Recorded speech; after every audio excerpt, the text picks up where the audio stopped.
Saya ikut dia sebab semua dia yang uruskan. Saya tukar maya je. Alhamdulillah penat. Alhamdulillah penat. Saya Zento. Saya Nora. Di depan teras warna merah jambu. Setakat ni feedback yang boleh bagi, proses sangat smooth. Kita dapat tahu Abang Jamil punya venue ni pun daripada TikTok sebenarnya, tengok TikTok dia. Dan pergi ke Instagram dia, lepas tu barulah contact.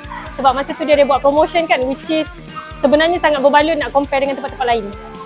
So proses daripada awal sampai akhir sangat smooth sebab walaupun tim diorang jauh daripada KL, kita orang boleh communicate easily melalui WhatsApp. So apa update terbaru semua dia akan bagi tahu dekat dalam group. So macam contohlah kita ni terlepas pandang, dia akan keep repeating, ingatkan kita untuk buat apa next step lah. Jadi kita tak tertinggal. Saya rasa so far tak ada complain, sangat smooth sebab family yang datang semua nak set up booth ke apa before majlis. Kita pun dah debrief oleh Encik Alif sendiri apa perlu buat, dan datang tadi pun kita dah tahulah kat mana nak buka kita punya vendor booth ke apa semua, and then barang-barang sampai nak letak dekat mana. So semuanya berjalan lancar dan Encik Alif assist kita lah untuk parking space untuk family, and then dia pun assist kita untuk atur cara majlis juga. Dan terima kasih pada fotografer dan juga MC jugalah sebab tolong buatkan majlis flow ni lebih smooth, berjalan lancar. Pada pandangan saya lebih suka malam sebab saya nampak malam lebih, rumah ni lebih light. Ada lampu semua. Yes, dia lebih Kalau hidup. Pagi dia kan terang sangat.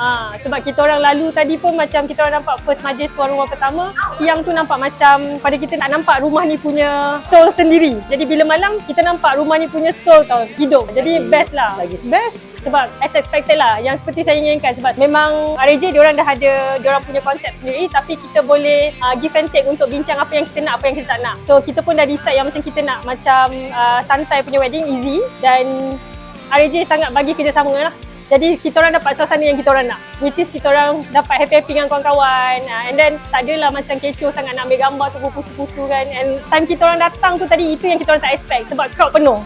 Jadi tak rasa macam kosong, tak ada. Macam ramainya, macam tersentuh lah. So coordination tu bagus. 5 star.